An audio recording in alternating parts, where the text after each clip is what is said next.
Hijaunya lembah, hijaunya lereng pegunungan. Seri 5 Pelangi di Langit Singasari. Cerita, Esa Mintarja. Audiobook, novel silat. Bab 20. Mahisa Murti tersenyum. Katanya, jika demikian, jangan memandang dedaunan itu. Di siang hari dedaunan itu nampak hijau segar. Tetapi dalam gelap, warna hijaunya menjadi gelap juga. Widati mengangguk. Katanya, cahaya api itu membuat warna dedaunan itu menjadi aneh. Seperti wajah-wajah raksasa. Mahisa Pukat tertawa. Katanya, raksasa yang akan menelan kita. Ah, Widati beringsut semakin dekat. Jangan takut, berkata Mahisa Pukat kemudian, lihat saja bintang-bintang yang bertaburan itu. Menyenangkan sekali. Tetapi sekaligus memperingatkan kita, betapa kecilnya kita manusia di hadapan luasnya alam yang tidak dapat dimengerti itu. Widati mengangguk-angguk. Seleret nampak bintang yang berpindah tempat, meluncur dengan cepat. Dalam pada itu, Mahisa Agni dan Witantra masih juga duduk berbincang dengan Ki Buyut beberapa langkah dari anak-anak muda yang duduk di perapian itu. Bagi Ki Buyut pengalaman yang baru saja terjadi itu merupakan satu pengalaman yang menggetarkan hati. Jika Mahisa Murti dan Mahisa Pukat salah menilai lawan dan para cantrik yang berdiri di pihaknya, maka anak gadisnya akan ikut menjadi korban. Untunglah, semuanya telah lampau, desis Witantra. Ya. Tetapi rasa-rasanya masih ada yang menggelisahkan, jawab Ki Buyut. Tetapi kemudian, untunglah, bahwa tempat tinggalku tidak diketahui baik oleh Singatama maupun oleh gurunya. Apalagi saat ini Singatama telah merubah sikap. Mahisa Agni dan Witantra mengangguk-angguk. Keduanya mengerti bahwa Ki Buyut masih belum dapat menghapuskan kegelisahannya sepenuhnya. Tetapi beban yang memberati jantungnya telah banyak berkurang oleh sikap Singatama. Karena itu, maka seterusnya Ki Buyut sempat berbicara tentang kehidupan di Kabuyutan. Tentang tanah pertanian. Tentang parit-parit. Tentang pegunungan dan hutan-hutan yang gersang. Masih banyak kesempatan Ki Buyut, berkata Mahisa Agni, Kabuyutan itu masih akan dapat berkembang dengan baik. Kesulitan yang pernah mencengkam Kabuyutan. Itu menjadi pengalaman yang sangat berharga. Pengalaman itu ternyata telah dilengkapi dengan pengalaman Ki Buyut selama Ki Buyut berada di sebuah padepokan semu itu. Ki Buyut mengangguk-angguk. Katanya, kesulitan yang datang beruntun itu tentu terasa sangat berat bagi Kabuyutan kami. Tetapi seperti yang Kisanak katakan, mudah-mudahan di saat mendatang, kami dapat memperbaiki keadaan itu perlahan-lahan. Mahisa Agni melihat kesungguhan di wajah Ki Buyut yang merasa sangat prihatin atas keadaan kabuyutannya. Namun dengan kesungguhan pula ia berniat untuk mengejar kemunduran yang dialaminya itu. Beberapa saat mereka masih berbincang. Mereka sempat menyinggung para tawanan yang terluka dan masih berada pada padepokan. Namun di antara mereka terdapat prajurit Singasari yang semula terluka pula, sehingga para prajurit itu akan dapat membantu mengawasi para tawanan yang ada suatu saat akan diambil oleh para prajurit dari Singasari. Ketika malam menjadi semakin dalam, maka Ki Buyut pun beringsut setapak. Dibaringkannya tubuhnya di atas rerumputan kering yang sudah dipersiapkannya. Sementara Mahisa Agni dan Witantra pun telah berbaring pula beberapa langkah di sebelah Ki Buyut. Namun dalam pada itu, yang masih tetap duduk dan berbicara tanpa berkeputusan adalah Mahisa Murti dan Widati. Agaknya mereka menemukan bahan pembicaraan yang sangat menarik. Sementara Mahisa Pukat agaknya telah menjadi lelah dan beringsut semakin dekat dengan perapian. Sambil meletakkan dagunya di lututnya, ia bermain dengan sebatang ranting yang ujungnya sedang menyala. Seolah-olah ia tidak lagi menghiraukan apa yang sedang dipercakapkan oleh Mahisa Murti. Tetapi di luar sadarnya, seolah-olah dalam nyala api di hadapannya, telah membayang wajah seorang gadis pula. Gadis yang pernah dilihatnya di rumah Kiraganiti. Paman Widati. Mahisa Pukat menarik nafas dalam-dalam. Gadis itu memang memiliki beberapa persamaan dengan Widati. Itu adalah wajar sekali, karena keduanya adalah saudara sepupu. Persetan dengan gadis itu, desak Mahisa Pukat di dalam hatinya. Namun justru karena itu, setiap kali ia mengungkit bara di perapian yang menyala itu, rasa-rasanya wajah itu telah membayang. Semakin lama justru semakin jelas. Mahisa Pukat menarik nafas dalam-dalam. Ia pun kemudian tidak dapat ingkar lagi, sebenarnya gadis yang dijumpainya di rumah Kiraganiti itu telah meninggalkan secercah bekas di hatinya. Karena itu, maka Mahisa Pukat pun tidak lagi berusaha mengusir bayangan yang setiap kali timbul dan seakan-akan menggodanya. Dibiarkannya saja bayangan itu bermain justru di angan-angannya. Sementara itu, Mahisa Murti masih saja berbincang dengan Widati. Ada saja yang menarik untuk dibicarakan, sehingga keduanya sama sekali tidak merasa bahwa malah menjadi semakin kelam. Bahkan tanpa disadarinya, Mahisa Pukat ternyata telah tertidur dengan nyenyaknya di pinggir perapian sambil memegang sebuah ranting yang tidak lagi menyala ujungnya. Mahisa Agni dan Witantra pun telah saling berdiam diri. Tanpa berjanji mereka agaknya telah membagi waktu. Justru ketika Mahisa Agni bangkit dan duduk di atas sebuah batu, Witantra telah berusaha untuk dapat memejamkan matanya barang sejenak. Dalam pada itu, Ki Buyut pun ternyata tidak juga dapat tidur. Bagaimanapun juga, ia tidak begitu senang melihat anaknya berbincang seolah-olah tanpa akhir dengan Mahisa Murti. Meskipun pandangannya terhadap Mahisa Murti sudah berubah, namun rasa-rasanya sikap anaknya itu agak kurang pantas bagi seorang gadis. Karena Widati masih saja duduk di sebelah perapian bersama Mahisa Murti, maka akhirnya Ki Buyut itu pun berkata, "Widati, malam telah lewat. Kau harus beristirahat. Kita masih akan menempuh perjalanan yang cukup panjang." Widati mengerutkan keningnya. Namun ia pun kemudian menyadari maksud ayahnya. Malam memang sudah larut. Dan ia masih saja berbicara dengan seorang anak muda. Karena itu, maka Widati pun kemudian bangkit sambil berdesis, "Aku harus beristirahat." "Tidurlah. Besok perjalanan masih panjang," berkata Mahisa Murti. Widati pun kemudian meninggalkan Mahisa Murti termangu-mangu sendiri. Perlahan-lahan ia mendekati ayahnya yang kemudian duduk sambil berkisar. Katanya, "Tidurlah." Widati pun kemudian duduk bersandar sebuah batu yang besar sambil berkata, "Aku akan tidur di sini, ayah." "Berbaringlah agar kau dapat tidur dengan baik," berkata ayahnya. "Sama saja bagiku. Sambil bersandar pun aku dapat tidur dengan nyenyak," jawab Widati. Ki Buyut menarik nafas dalam-dalam. Wajah Widati nampak cerah di bayangan api perapian. Bahkan ketika ia pun kemudian tertidur, sebuah senyuman masih membayang di bibirnya. Ki Buyut menarik nafas dalam-dalam. Ia pun menjadi yakin bahwa antara anak gadisnya dengan anak muda yang sebenarnya bernama Mahisa Murti itu telah terjalin satu hubungan yang rumit di dalam hati mereka. Namun akhirnya Ki Buyut itu pun tertidur juga setelah ia yakin bahwa Widati pun telah tertidur pula. Yang kemudian masih terbangun adalah Mahisa Agni dan Mahisa Murti yang duduk di dekat Mahisa Pukat terbaring. Sementara itu agaknya Witantra pun telah tertidur pula. Perlahan-lahan Mahisa Agni melangkah mendekati Mahisa Murti yang merenung. Sambil duduk di sebelah anak muda itu Mahisa Agni bertanya, "Kau tidak beristirahat, Murti?" Mahisa Murti memandang wajah Mahisa Agni sekilas. Kemudian katanya, "Kita bergantian, Paman. Silahkan Paman beristirahat. Nanti, pada saatnya aku mengantuk, aku akan membangunkan Paman atau Mahisa Pukat atau Paman Witantra." Mahisa Agni tersenyum. Katanya, "Kau dapat bergantian dengan Mahisa Pukat. Aku akan bergantian dengan Pamanmu Witantra. Tetapi jika kau ingin tidur, tidurlah. Biarlah aku duduk mengawasi keadaan. Nampaknya tidak ada sesuatu yang pantas dicemaskan di tempat ini." Mahisa Murti mengangguk-angguk. Namun katanya kemudian, "Aku tidak mengantuk sekarang, Paman. Mungkin nanti sebentar." Mahisa Agni menepuk bahu anak muda itu. Tetapi kemudian ia pun bangkit dan berjalan mengelilingi orang-orang yang sedang tidur itu sebelum ia kembali duduk di atas sebuah batu. Mahisa Murti memandangi Mahisa Agni beberapa lama. Namun ia pun kemudian beringsut lebih dekat dari api. Dilontarkannya beberapa potong ranting kering ke dalam api itu, sehingga untuk sempat, api pun melonjak semakin besar. Lewat tengah malam, Witantra telah terbangun dengan sendirinya. Setelah menggeliat, maka ia pun kemudian duduk di sebelah Mahisa Agni sambil berkata, "Aku tertidur nyenyak sekali." "Kau belum lama tertidur," jawab Mahisa Agni. Namun Witantra menyahut sambil memandangi bintang-bintang di langit, "Sudah cukup lama. Bintang-bintang telah bergeser terlalu jauh." Mahisa Agni menarik nafas dalam-dalam.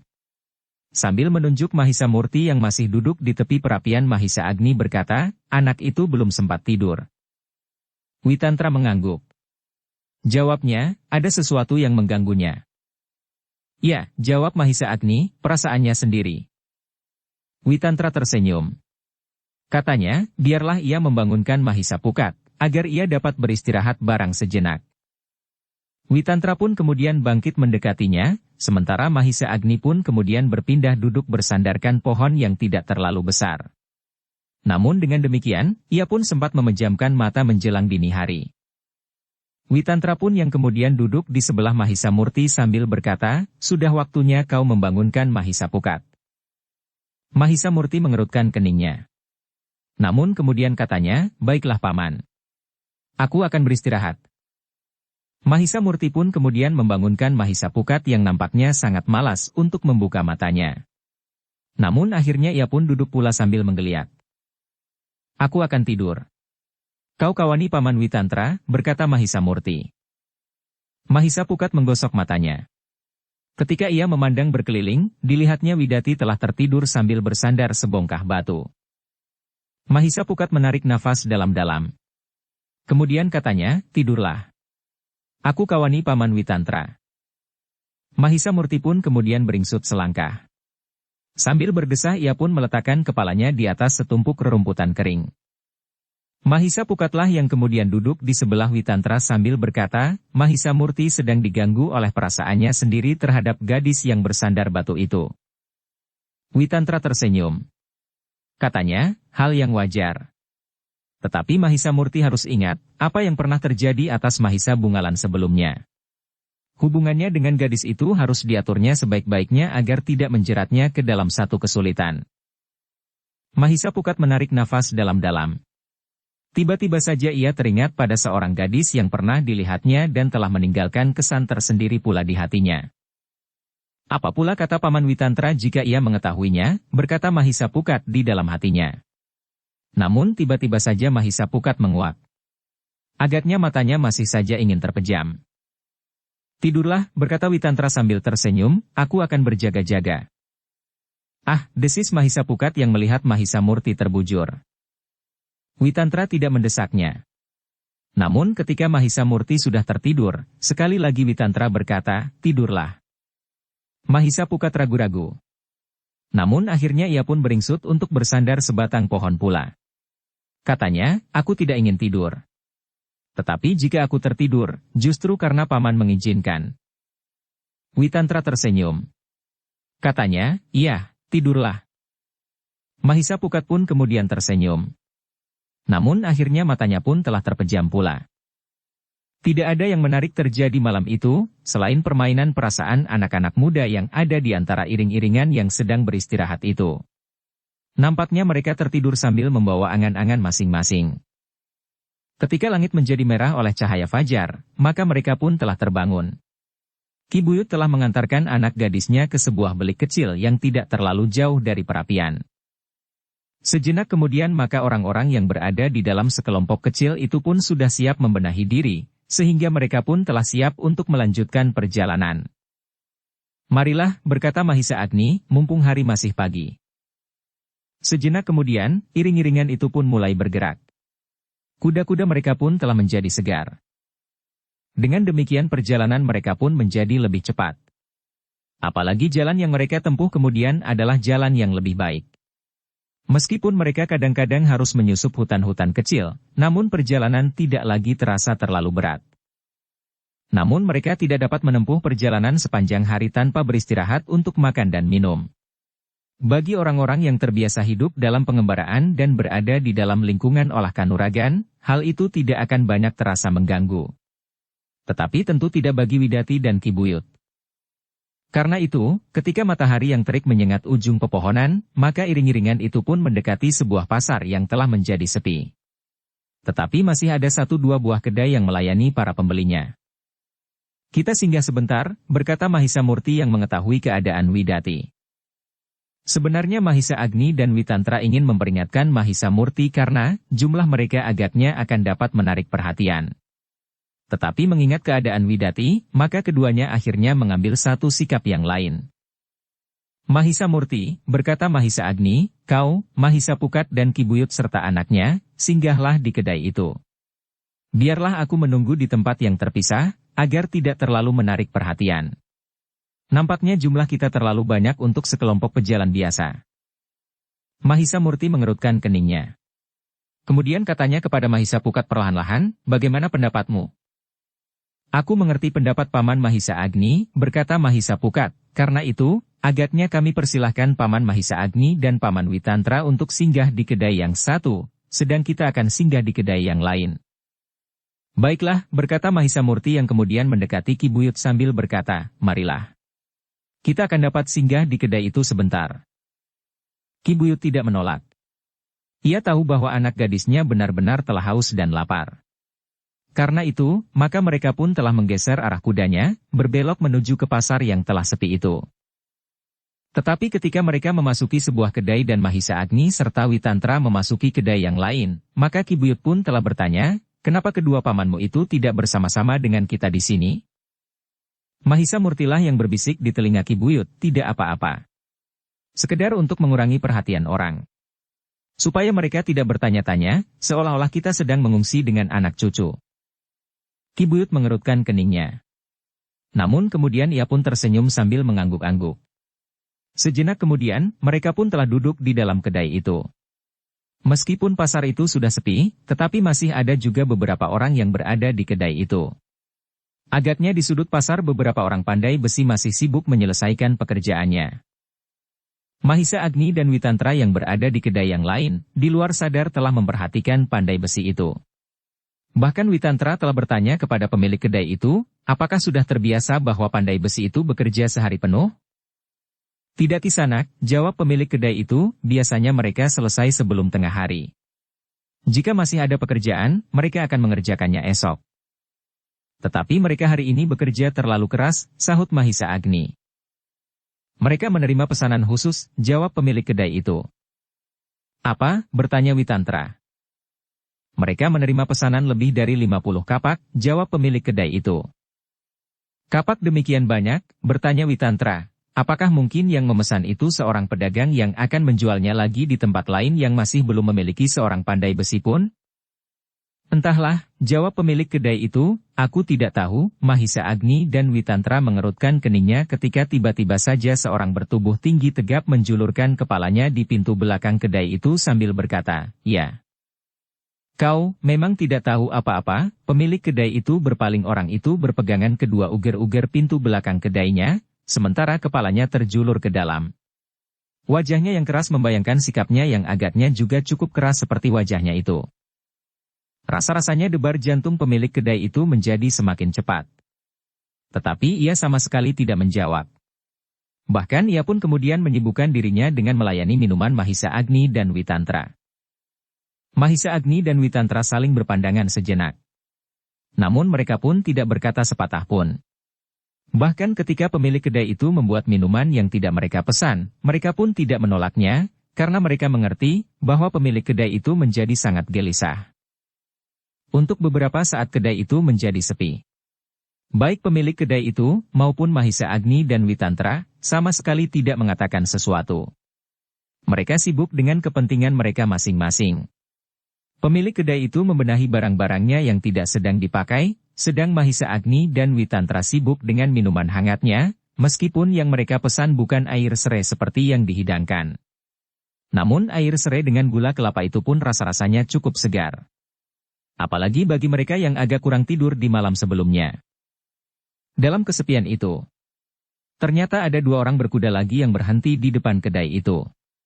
Dua orang penunggangnya pun kemudian turun dan setelah menambatkan kudanya, memasuki kedai itu pula. Berbeda dengan orang yang masih berdiri di pintu belakang, orang yang memasuki kedai itu nampaknya lebih tertib, meskipun keduanya agaknya orang-orang yang sombong.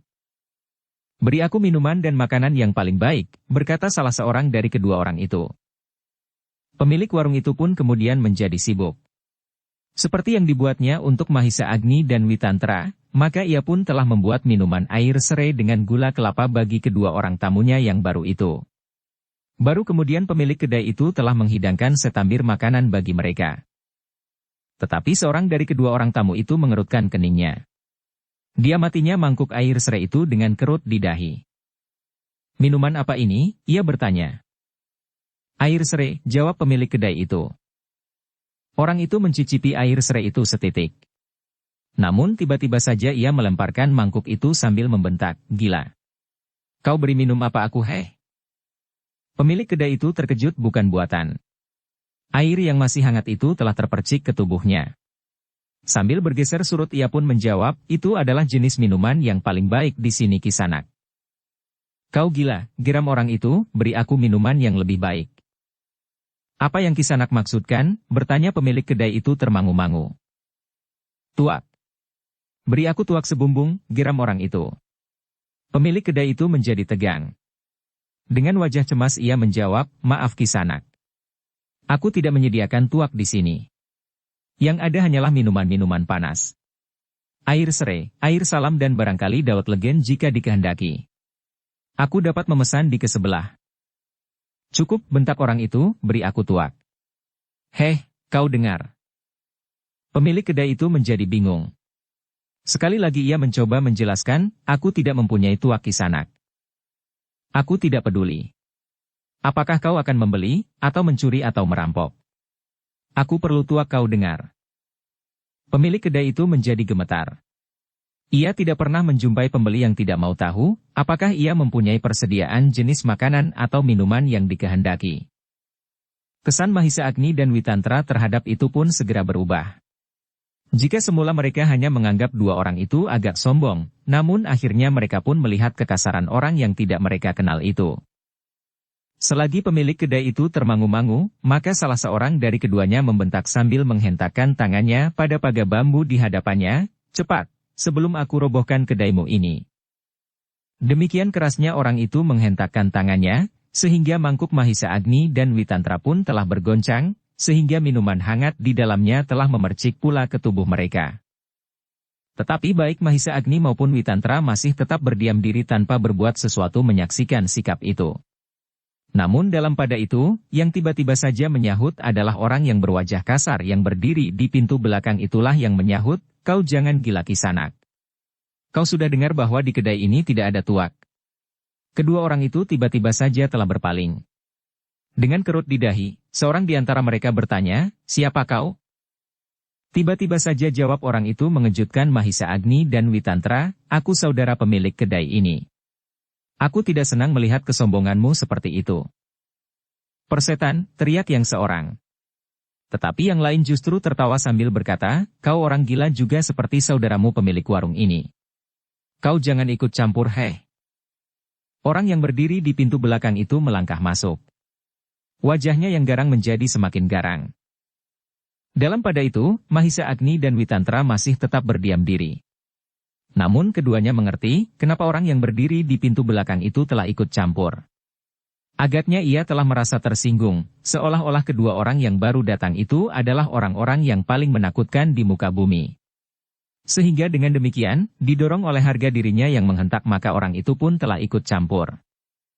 "Kisanak," berkata orang berwajah garang itu, "aku minta kalian secepatnya meninggalkan kedai ini sebelum aku mengambil sikap." "Apa yang akan kau lakukan?" bertanya salah seorang dari kedua orang itu. "Mengusir kalian dari tempat ini." "Siapa kalian?" jawab orang berwajah kasar itu. Sekali lagi orang-orang itu tertawa. Salah seorang berkata, "Kau belum mengenal aku. Karena itu, kau berani berkata seperti itu." Orang berwajah garang itu menggeram. Katanya, "Sudah aku katakan, siapapun kalian, kalian harus pergi dari tempat ini." Kedua orang itu saling berpandangan sejenak. Yang seorang kemudian berkata, "Apa boleh buat sebenarnya kita tidak ingin berbuat apa-apa di sini. Tetapi orang ini telah menjerumuskan dirinya sendiri ke dalam kesulitan."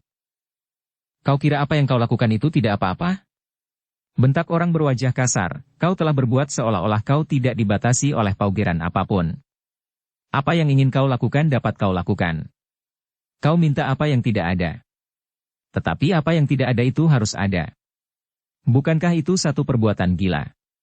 Dengan tidak langsung kau sudah menantang aku yang melihat tingkah lakumu." Seorang di antara kedua orang itu mengangkat bahunya.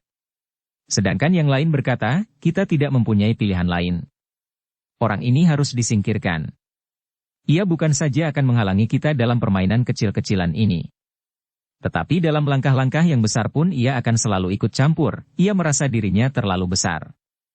Mungkin tukang-tukang kedai memang mempunyai orang-orang kasar untuk menakut-nakuti pencuri-pencuri kecil. Tetapi langkahnya kali ini telah menjerumuskannya ke dalam kesulitan yang sebenarnya. Cukup, teriak orang berwajah kasar itu, aku bukan orang upahan. Bukan pula apa-apa. Jika aku ingin mengusir kalian, karena kesombongan kalian telah menyinggung harga diriku. Kedua orang itu menarik nafas dalam-dalam. Sejenak keduanya terdiam.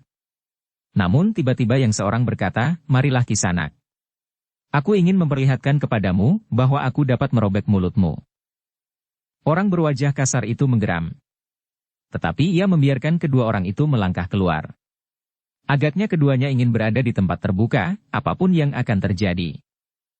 Orang berwajah garang itu pun kemudian menyusulnya. Ketika kedua orang itu berhenti di halaman kedai itu, maka orang berwajah garang itu pun telah bersiap. Kemarahan telah membakar jantung orang berwajah garang itu karena sikap kedua orang yang menurut penilaiannya sangat sombong dan tidak tahu diri itu.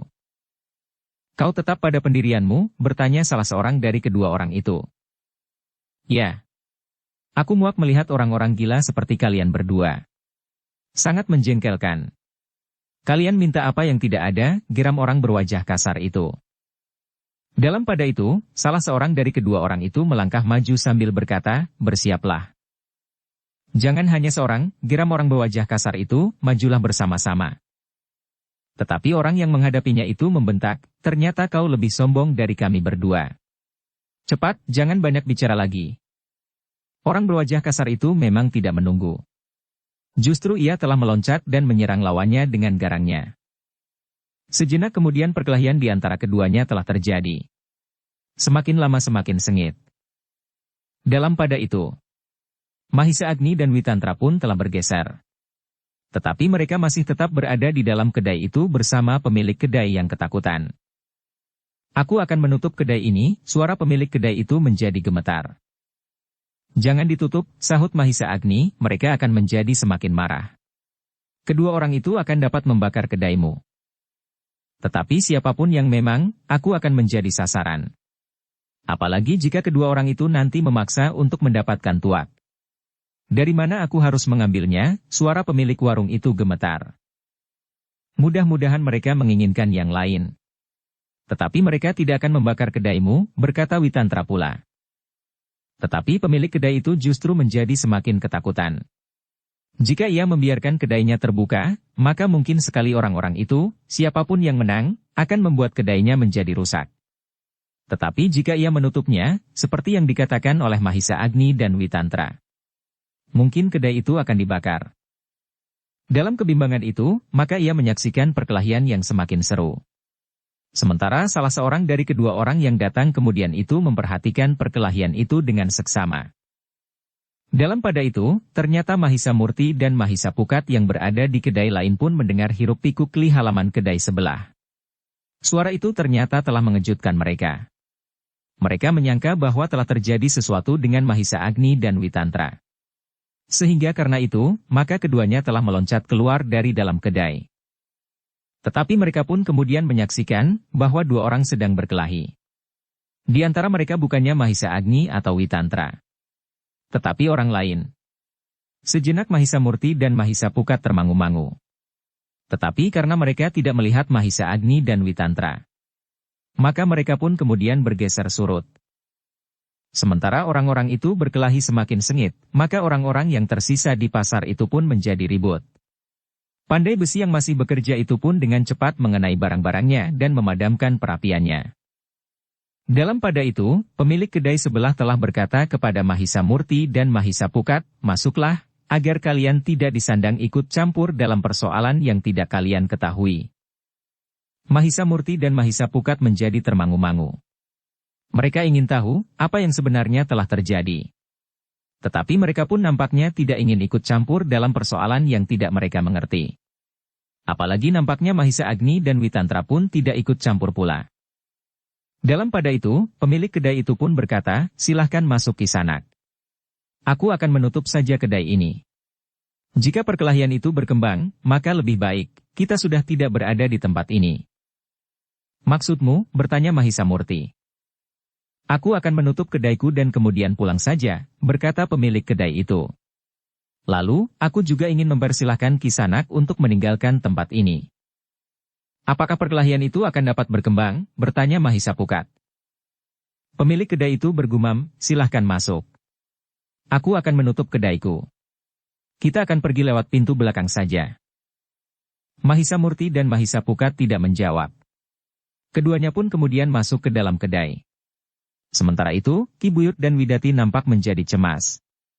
Agaknya telah terjadi satu perselisihan yang gawat di antara orang-orang yang tidak mereka kenal. Namun demikian, agaknya Mahisa Pukat masih belum puas bahwa pertanyaannya belum terjawab.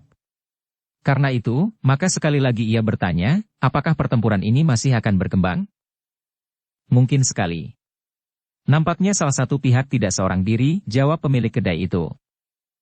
Ya. Nampaknya mereka berdua. Tetapi agaknya mereka bersikap jantan, sehingga mereka berkelahi seorang melawan seorang, berkata Mahisa Pukat pula.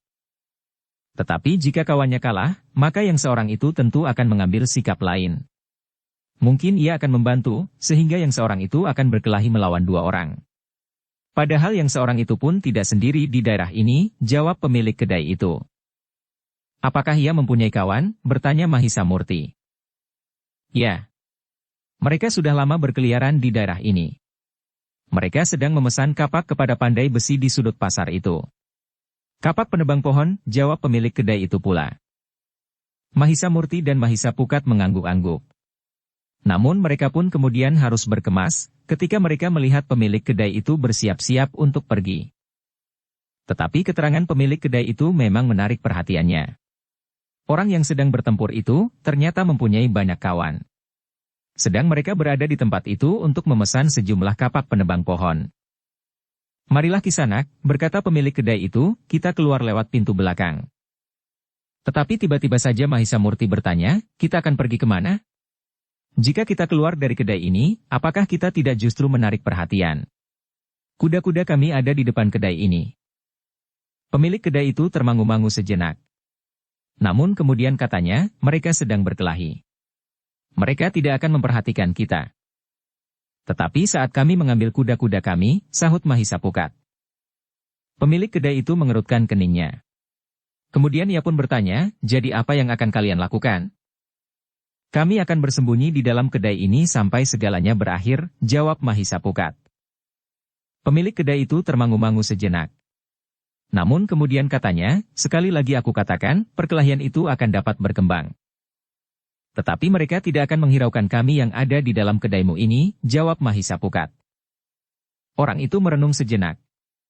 Namun akhirnya ia pun berkata, baiklah. Kita akan tetap berada di sini. Nampaknya mereka tidak akan mengganggu orang-orang lain yang tidak mencampuri persoalan mereka. Terima kasih, berkata Mahisa Murti, namun demikian, agaknya menarik juga untuk mengintip mereka dari celah-celah dinding agar kita dapat mengikuti perkembangan yang terjadi. Pemilik kedai itu tidak melarang dan tidak berkeberatan ketika kemudian Mahisa Murti dan Mahisa Pukat berusaha untuk mengintip perkelahian itu. Meskipun mereka tidak dapat melihat dalam keseluruhan, tetapi mereka dapat melihat sebagian dari apa yang terjadi, sehingga mereka mendapat kesan, perkembangan dari perkelahian itu. Ternyata perkelahian itu semakin lama menjadi semakin seru. Keduanya memiliki kemampuan yang cukup, sehingga dengan demikian maka keduanya telah menunjukkan kelebihan mereka.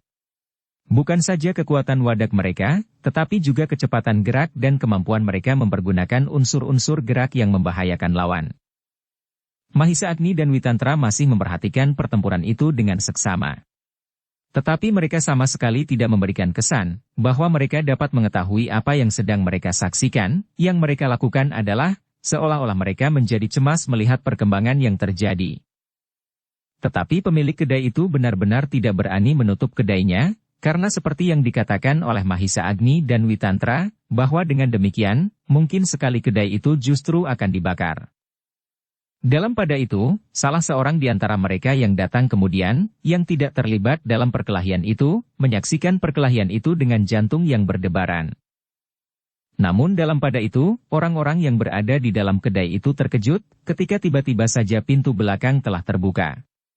Seorang yang bertubuh tinggi kekurus-kurusan berdiri sambil memperhatikan seisi kedai itu. "Heh, kau sedang mengintip?" bertanya orang itu. Mahisa Murti dan Mahisa Pukat termangu-mangu. Sementara itu orang itu pun berkata, "Kau sebenarnya tidak perlu mengintip.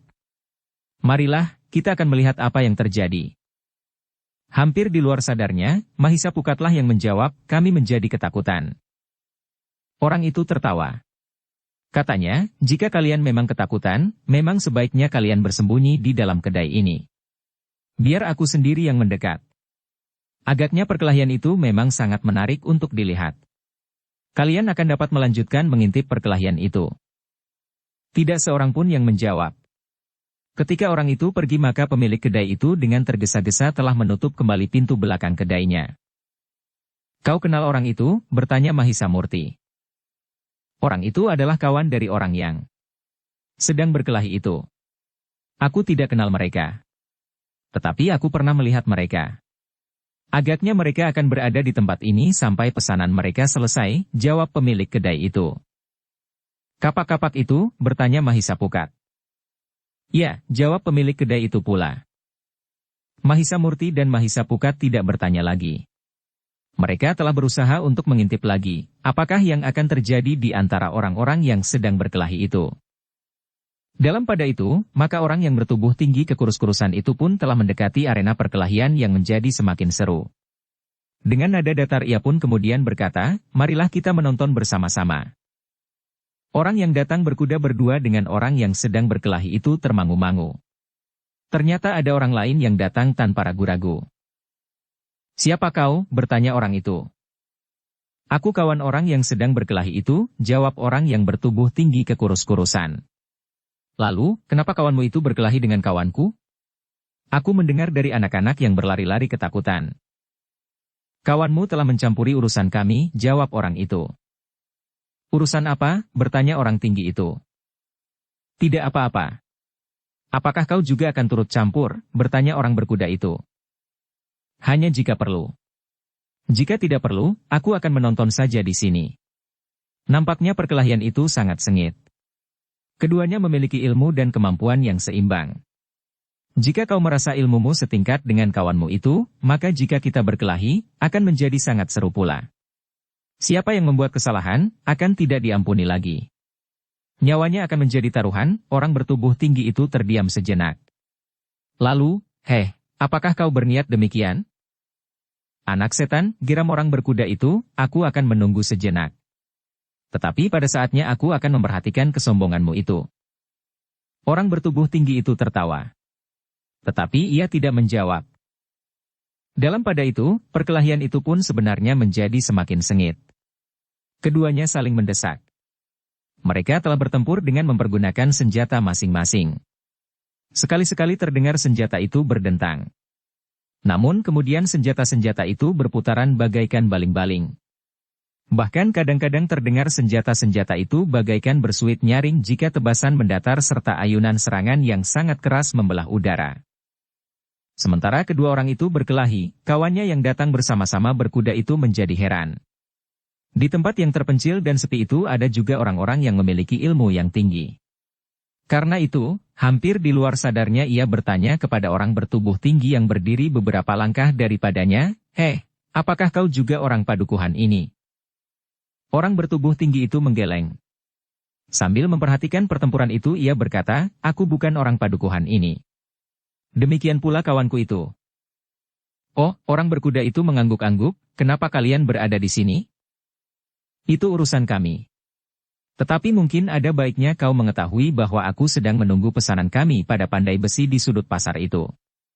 Tetapi karena salahmu, ia sekarang menjadi ketakutan dan menghentikan kerjanya, padahal aku tergesa-gesa. "Dalam beberapa hari ini, pesananku harus sudah selesai," jawab orang bertubuh tinggi itu. "Kau pesan apa?" bertanya orang berkuda itu. "Bukan pula urusanmu," jawab orang bertubuh tinggi. Tetapi ia berkata, "Kami memesan kapak penebang kayu." Orang berkuda itu mengerutkan keningnya. Lalu katanya, "Heh, kau memesan kapak. Kapak penebang kayu?" "Iya, kenapa?" bertanya orang bertubuh tinggi itu. "Tunggu. Apakah kau kawan orang yang bernama Sambu?" bertanya orang berkuda itu. "Ya. Sambu adalah kawanku yang berkelahi itu," jawab orang bertubuh tinggi itu. Sejenak orang berkuda itu termangu-mangu. Dipandanginya orang yang berkelahi itu dengan seksama. Sementara itu, orang bertubuh tinggi itu berkata, "Kau mendendam orang yang bernama Sambu? Ingat, aku adalah kawannya. Kawan baiknya." Orang yang datang berkuda itu berdiri mematung. Di antaranya orang yang berkelahi yang disebut bernama Sambu itu. Sementara perkelahian itu sendiri menjadi semakin sengit.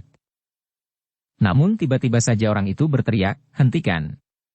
Hentikan permainan itu!" Kenapa? Orang yang bertubuh tinggi kekurus-kurusan itu bertanya dengan heran. "Hentikan! Aku akan mengatakan sesuatu," orang itu masih saja berteriak. Ternyata bahwa suaranya telah didengar oleh orang-orang yang berkelahi itu. Karena itu, maka tiba-tiba saja mereka telah berloncatan mundur dan menghentikan perkelahian. "Jangan bodoh," berkata orang yang menghentikan perkelahian itu. Lalu ia pun bertanya kepada orang berwajah kasar yang telah menghentikan perkelahian itu, "Kaukah yang bernama Sambu?" Orang berwajah kasar itu termangu-mangu. Namun ia pun menjawab, "Iya. Aku yang disebut orang Sambu." Tiba-tiba orang berkuda itu tertawa. Ia pun kemudian melangkah mendekati kawannya yang masih terengah-engah. Katanya, "Untunglah bahwa senjatamu belum tergores di kulitnya." "Senjataku yang akan membelah jantungnya," jawab orang yang disebut bernama Sambu itu. "Perkelahian ini tidak ada gunanya. Bukankah kita datang ke tempat ini untuk mencari Sambu?" "Orang itulah yang bernama Sambu," berkata orang yang tidak terlibat ke dalam perkelahian itu. Kawannya mengerutkan keningnya. Dipandanginya orang yang baru saja menjadi lawannya itu. Katanya, "Apakah benar, orang itu bernama Sambu?" "Tidak ada 2 atau 3. Akulah Sambu itu," jawab orang berwajah kasar itu. "Baiklah. Menilik ciri-cirimu, agaknya memang benar bahwa kau bernama Sambu. Tetapi justru karena kau mengaku kadang pemilik kedai itulah, maka aku sama sekali tidak mengira bahwa kaulah yang disebut Sambu itu," berkata orang berkuda itu. "Sikapmu terlalu sombong. Seolah-olah kau dapat berbuat apa saja. Aku bukan sanak bukan kadang pemilik kedai itu. Tetapi di hadapanku membuat telingaku panas." "Kau kira tidak ada orang lain yang dapat mengimbangi kejantananmu yang gila itu?" jawab orang yang disebut Sambu. "Baiklah. Marilah kita hentikan kesalahpahaman ini. Kami adalah orang-orang dari Padepokan Mayang. Kami adalah murid Ki Ajar Trumadipa yang bergelar Ki Ajar Kembang Mayang," jawab salah seorang dari kedua orang berkuda itu. Orang yang disebut Sambu itu menggeram. Katanya, "Kau memang orang-orang gila. Orang-orang Padepokan Mayang memang orang-orang gila. Kenapa kalian berlaku begitu sombong kepada pemilik kedai yang tidak berarti apa-apa itu?" Orang Padepokan Mayang itu tertawa. Salah seorang di antara mereka berkata, "Setiap orang harus mengerti bahwa orang-orang Padepokan Mayang tidak dapat dicegah untuk melakukan apa saja. Tetapi tidak menyombongkan diri di hadapanku," berkata orang yang bernama Sambu itu. "Kita telah bertemu dalam keadaan yang khusus. Tetapi itu baik sekali bagi kami. Dengan demikian kami benar-benar mengetahui bahwa orang-orang yang telah berada di daerah ini memiliki kemampuan yang dapat dibanggakan," berkata salah seorang dari Padepokan Mayang itu. Namun kemudian tiba-tiba saja ia bertanya, "Siapakah kedua orang yang berada di dalam kedai itu?" "Aku tidak tahu. 2 orang pejalan yang singgah dan memesan minuman dan makanan," jawab orang yang disebut Sambu itu. "Di kedai yang lain ada juga 2 orang anak muda bersama seorang tua dan seorang gadis," berkata orang bertubuh tinggi kekurus-kurusan itu. "Apa yang mereka lakukan?" bertanya orang Padepokan Mayang. "Mengintip. Mereka menjadi ketakutan karena perkelahian itu. Tetapi mereka ingin melihatnya. Kuda-kuda di depan kedai itu tentu kuda-kuda mereka," berkata orang yang bertubuh tinggi kekurus-kurusan itu. "Kuda yang bagus," berkata salah seorang dari Padepokan Mayang. "Ya. Kuda-kuda yang berada di depan kedai yang lain itu tentu kuda-kuda kedua orang yang berada di dalam kedai itu pula." "Heh, apakah mereka secara kebetulan berhenti di kedua kedai itu, atau mereka memang bersama-sama datang ke tempat ini?" bertanya Sambu kepada kawannya yang bertubuh tinggi kekurus-kurusan itu. "Aku tidak melihat mereka datang. Ketika aku melihat ke dalam kedai sebelah dari pintu butulan, aku melihat 2 orang anak muda yang ketakutan itu mengintip," jawab orang yang bertubuh tinggi. "Mereka bukan urusan kita," berkata Sambu kemudian, "Nah, Agaknya kalian membawa persoalan dari Padepokan Mayang. Ya. Ada yang ingin kami katakan kepadamu dan rencana-rencana yang akan kita lakukan, jawab salah seorang dari kedua murid Padepokan Mayang itu. Marilah. Singgahlah di pondok kami, berkata Sambu kemudian. Namun salah seorang dari kedua murid Padepokan Mayang itu berkata, kuda itu sangat menarik. Aku memerlukannya. Sambu mengerutkan keningnya. Katanya, kalian memang suka membuat persoalan. Aku sama sekali tidak memerlukan kuda itu. Aku sudah mempunyai kuda yang baik yang selalu mengawani aku kemanapun aku pergi. Tetapi kudaku terlalu kecil. Heh, apakah anak-anak itu masih ketakutan di dalam kedai itu? Bertanya orang Padepokan Mayang itu. Tetapi tingkah laku orang-orang Padepokan Mayang itu agaknya kurang sesuai dengan sikap Sambu sehingga katanya, kau telah memancing keributan. Aku merasa tersinggung dengan sikapmu. Mungkin aku adalah orang yang kasar dan kurang dapat berpikir tenang. Tetapi aku tidak akan berbuat seperti yang kau lakukan di warung itu. Ketika aku mendengar orang-orang di kedai itu berbicara tentang kapak, aku berusaha untuk memaksa mereka beralih ke masalah yang lain. Namun tiba-tiba saja kau datang dengan sikap yang memang memancing keributan. Sekarang kau akan membuat persoalan lagi dengan kuda-kuda itu. Jangan hiraukan aku, jawab orang Padepokan Mayang itu, kuda yang baik akan membantu tugas-tugas kita. Sebentar lagi kita harus mulai. Sebagian dari percobaan yang kita lakukan telah menunjukkan hasil yang baik. Karena itu, maka kita harus melakukannya di pegunungan di sekitar kota raja. Tetapi tidak ada hubungannya dengan kuda-kuda itu. Dengan kudamu, kau cukup rancak melakukan tugasmu, berkata Sambu. Biarlah aku mempertanggungjawabkannya, berkata orang Padepokan Mayang itu. Sambu tidak menghiraukannya lagi. Ia pun kemudian berjalan bersama kawannya yang bertubuh tinggi kekurusan dan orang Padepokan Mayang yang seorang lagi. Sementara yang lain, benar-benar telah mendekati kuda yang terikat di depan kedai yang tutup itu. Kuda yang bagus, desis orang itu, aku memang memerlukannya. Ia pun kemudian mengikat kudanya sendiri pada sebuah patok di depan kedai itu. Kemudian ia pun mendekati kuda yang tegar berwarna coklat kehitaman di antara 3 ekor kuda yang lain. Dalam pada itu, tiba-tiba saja Mahisa Pukat di dalam kedai itu menggeram, gila. Itu kudaku. Bersambung ke bab 21.